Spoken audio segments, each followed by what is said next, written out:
রোদে যেন কষ্ট না হয় তাই নিজেই ছাতা ধরে ইরানের প্রেসিডেন্ট মাসুদ পেজিশকিয়ানকে বরণ করে নিলেন পাকিস্তানের প্রধানমন্ত্রী শাহবাজ শরীফ। বন্ধুত্বের এই দৃশ্য এখন মুগ্ধতা ছড়াচ্ছে গোটা বিশ্বে। কথায় আছে, বিপদে বন্ধুর পরিচয় দিতে হয়। ইরান ও পাকিস্তানের বর্তমান সম্পর্কটাও যেন ঠিক তেমনই। তাই তো মাসুদ পেজিশকিয়ানও কৃতজ্ঞতা স্বীকার করতে ছুটে গেলেন নতুন বন্ধুদেশ পাকিস্তানে। আন্তর্জাতিক গণমাধ্যম আল জাজিরা বলছে, এই সফর কেবল একটি কূটনৈতিক বৈঠক নয়, এটি যেন এক বুক কৃতজ্ঞতা, গভীর বন্ধুত্ব আর পরম ভরসার, যা পুরো মধ্যপ্রাচ্যে এক নতুন ভোরের স্বপ্ন দেখাচ্ছে। 5+ স্টার রেটিং প্রাপ্ত দেশের সর্বোচ্চ বিদ্যুৎ সাশ্রয়ী ওয়ালটন এসি। স্মার্ট কমফোর্ট এখন নেক্সট লেভেলে।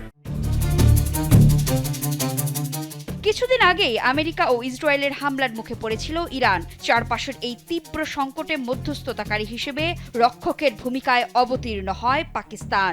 সুইজারল্যান্ডের বার্গেনস্টকে হওয়া অত্যন্ত স্পর্শকাতর এবং গোপন শান্তি আলোচনায় দিনরাত এক করে কাজ করেছেন পাকিস্তানের প্রধানমন্ত্রী শাহবাজ শরীফ। শুধু তিনি নন, দেশটির সেনাপ্রধান জেনারেল আসিম মুনিরও বারবার তেহরান সফর করেছেন শান্তির খোঁজে।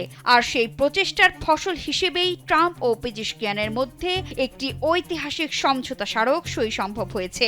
এই অবদানের প্রতি সম্মান জানাতেই প্রেসিডেন্ট পেজিশকিয়ান কৃতজ্ঞতা প্রকাশের জন্য প্রথম গন্তব্য হিসেবে বেছে নিয়েছেন ইসলামাবাদকে।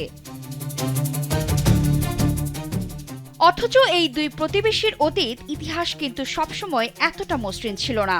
গত বছরও সীমান্তে ভুল বোঝাবুঝি থেকে একে অপরের ওপর ক্ষেপণাস্ত্র হামলা চালিয়েছিল তারা। কিন্তু যুদ্ধের চেয়ে শান্তি অনেক সুন্দর, তা প্রমাণ করেছে এই দুই দেশ। পুরনো সব রাগ ক্ষোভ ভুলে তারা আবার বুক মিলিয়েছে।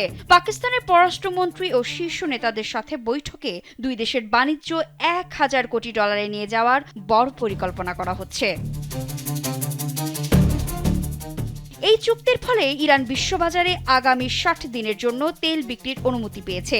বছরের পর বছর অর্থনৈতিক নিষেধাজ্ঞায় পিষ্ট ইরানের সাধারণ মানুষের জন্য এই সুখবরটি বিশাল এক স্বস্তির নিঃশ্বাস। পেজিশকিয়ান নিজের দেশের মানুষকে দেখিয়ে দিলেন, কূটনীতি মানেই আত্মসমর্পণ নয়। ইরান আমেরিকার চাপের মুখে মাথা নত করেনি, বরং সার্বভৌম অবস্থান থেকেই নিজেদের অধিকার আদায় করেছে। ইরান প্রমাণ করেছে বন্দুক আর মিসাইলের চেয়ে টেবিলে বসে আলোচনা করা অনেক বেশি শক্তিশালী। এই সফরের মাধ্যমে পাকিস্তান এখন আর কেবল বার্তাবাহকই নয়, বিশ্বমঞ্চে শান্তির এক বড় কাণ্ডারি হিসেবে নিজেদের প্রমাণ করে দেখালো।